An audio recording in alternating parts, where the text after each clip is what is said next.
Okay, I've had some questions on how to actually drape over these dual drape deeps. And so I'm going to use the curvaceous because it's a curvy one and it's one of the most difficult when they're curvy. So what I do is I try to keep my clay somewhat close to the shape, not a whole lot of extra. And that could be using a larger size and cutting around it, or just cutting a square like this.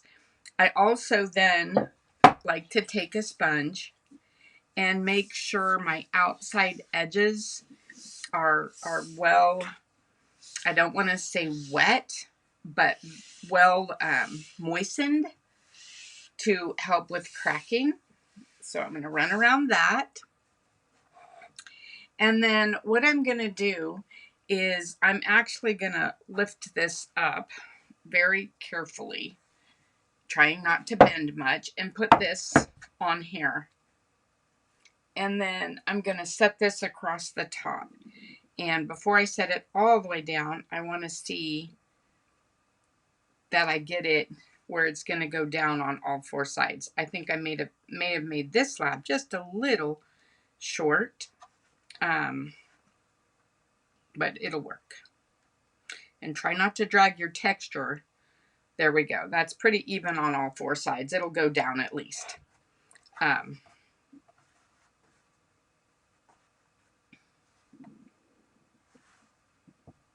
Okay, so what I'm going to do is very, very gently coax this down into the shape, very gently with my hands. I'm not pressing with my fingertips.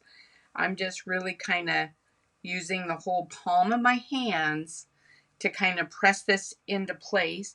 And I'm going to cup around this corner with my palm. I'm going to do that on all four corners to get that down. And then I'm going to take my sponge. I'm going to wring it out very well.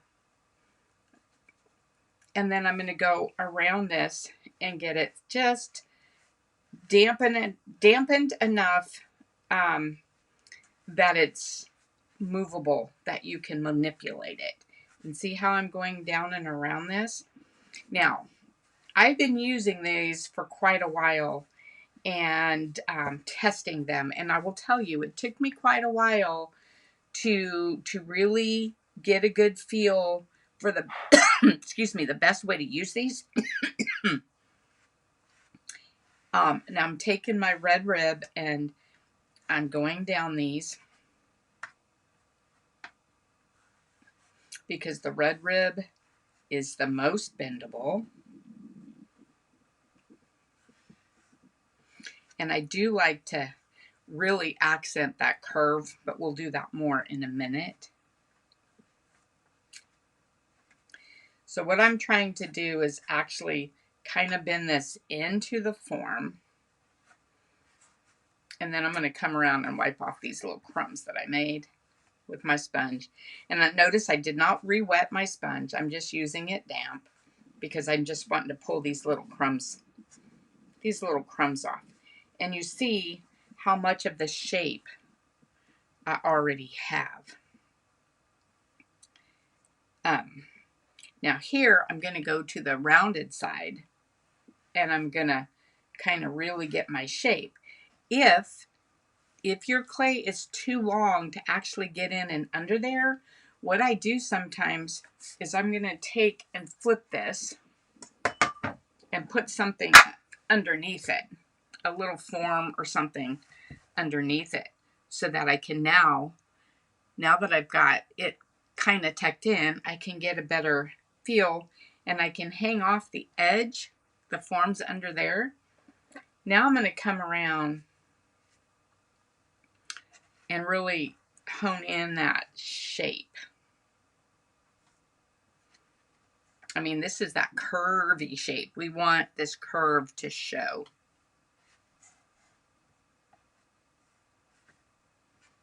Yeah.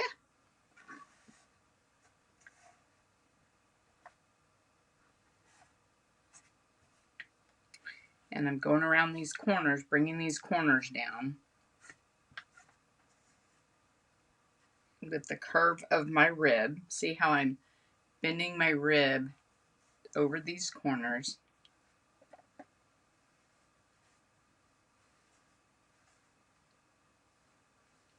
And I'm just going back, wiping the little crumbs that the rib made, wiping those off. Okay, what I'm going to do now is I'm going to leave this sit here for a little bit and let this, where the sides will stand up on their own. Now, I could come and cut some of this point off if I want to get that down more. And I'm going to do this on this side too. I want to know where my form is because I don't want to cut shorter than my form. Now see how I can wrap that? Let's go ahead and cut this side. Again, being careful. We don't want to cut where our form is. We just want to be able to point that down. And we're not caring about the shape or how long it is. As long as we can get this to conform to that shape without cutting. So what I'm really trying to do is to be able to push this down into the shape without it hitting the board. So I cut that out. See how this is taking on this gorgeous curvaceous shape? And I'm going to pull this up just a hair because it's sitting on the board and I want it off the board. Didn't quite cut that one enough.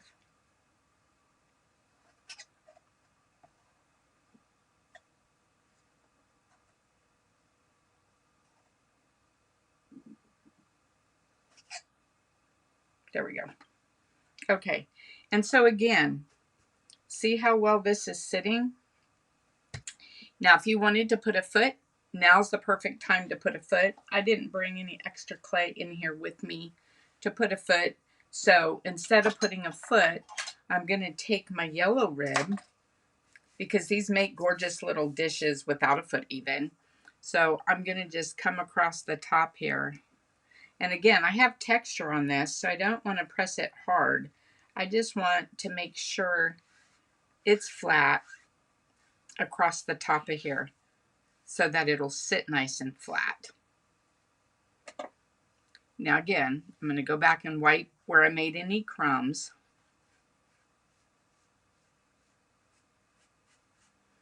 And I'm going to take and very carefully put my mark in there. I used to just slam it in there and you'd see it on the other side. So what I'm going to do, that's it. Key is don't make your slab much bigger. It's like just about, if I put my fingers under, it's almost right to the edge right now. So what I'm going to do is I'm going to let this sit here probably 15-20 minutes so that the, and again, that's going to depend on your humidity, your heat, your whatever. I just want the sides to be able to hold themselves up. And then I'm going to flip it and cut the excess off. So we'll be back shortly.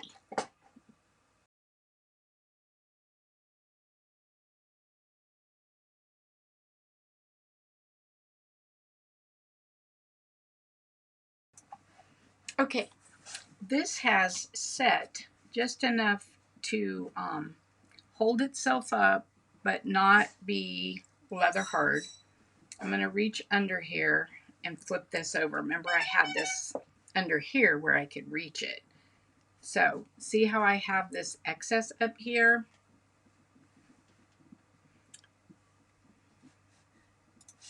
Okay, so what I'm going to do now is I'm going to hold this firmly against the rim or the deep drape, and I'm going to pull this in and keep my knife against this and just come around here.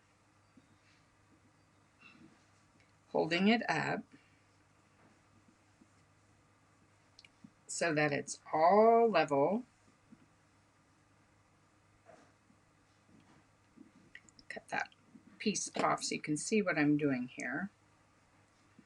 And keep it up.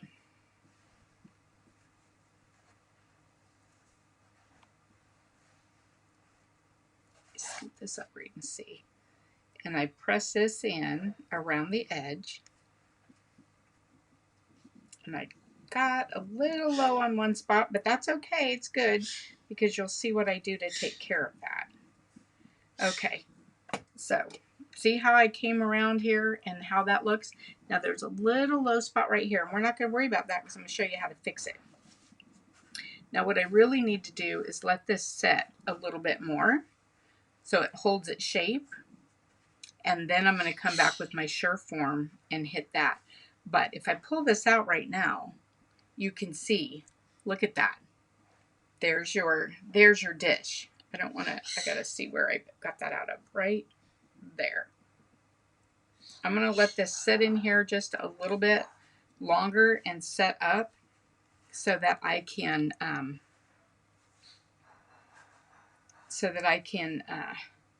Sureform this. So I'm gonna flip it back over and let it sit for a little bit, and then I will use my Sureform on that. But that's really how we do that.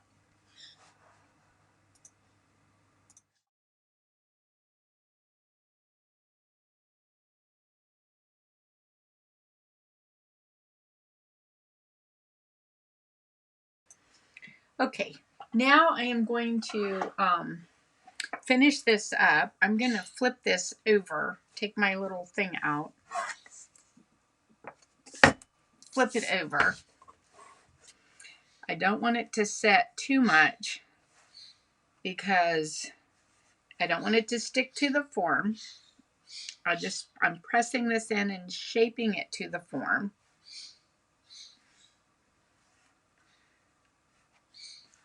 Is what I'm doing right now. Perfect.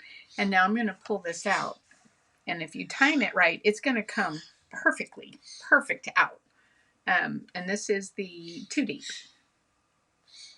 Is what I'm doing right here. Okay, so now, I mean, look at this. It's gorgeous. Now, it is still a little wobbly, so you're going to have to be careful. And remember where I kind of got light over here. So what I'm going to do is I'm going to take my Sureform, and this is still a little wet for this, but I'm going to come straight across this, and I'm holding it in with my hand because I don't want to change my shape.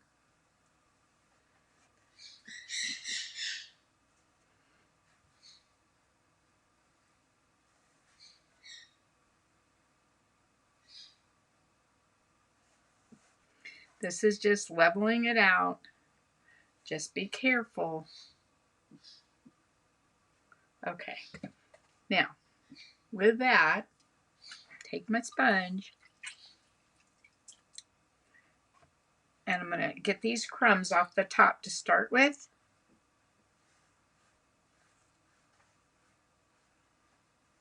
And I'm going to take my fingers and squeeze this in to get the thickness out of this.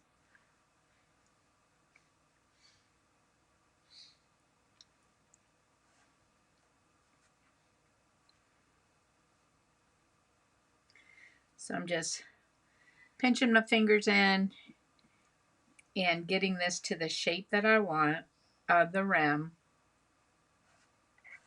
See how pretty this is? I just kind of wet it first and then squeeze.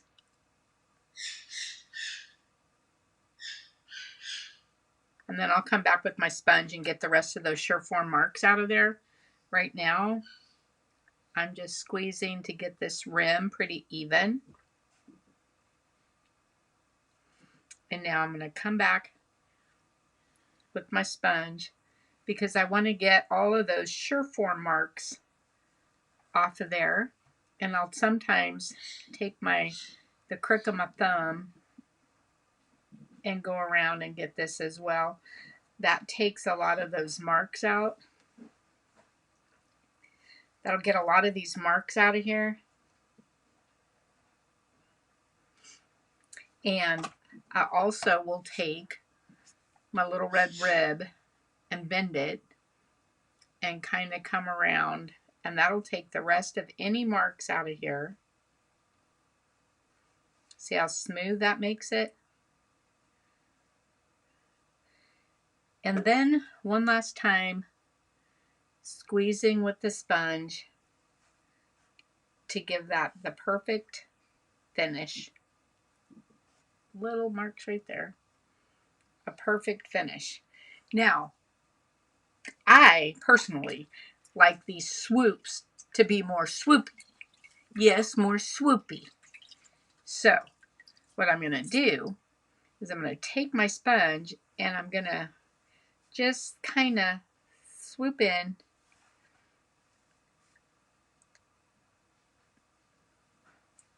just to make it a little more swoopy.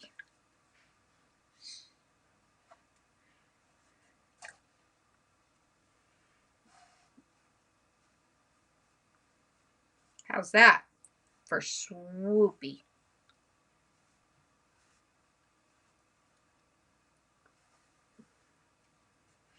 Now, blow my crumbs out of there. I should not have picked it up like that, so don't do that. And there you have it. There is a curvaceous too deep. Here's the depth on that. And that is my Oh So Cute Ugly Sweater pen. And the depth of that is amazing. But there you have it. That's how to do a deep dish. So just take your time and finesse it and use mostly just your hands. And the timing is what's important. Learning the timing on these, because you have to do these sides if I move this, that's still kind of floppy. See that? So you have to be very gentle with these. But what an amazing, amazing dish you have with that. There you have it. Have a great week, guys.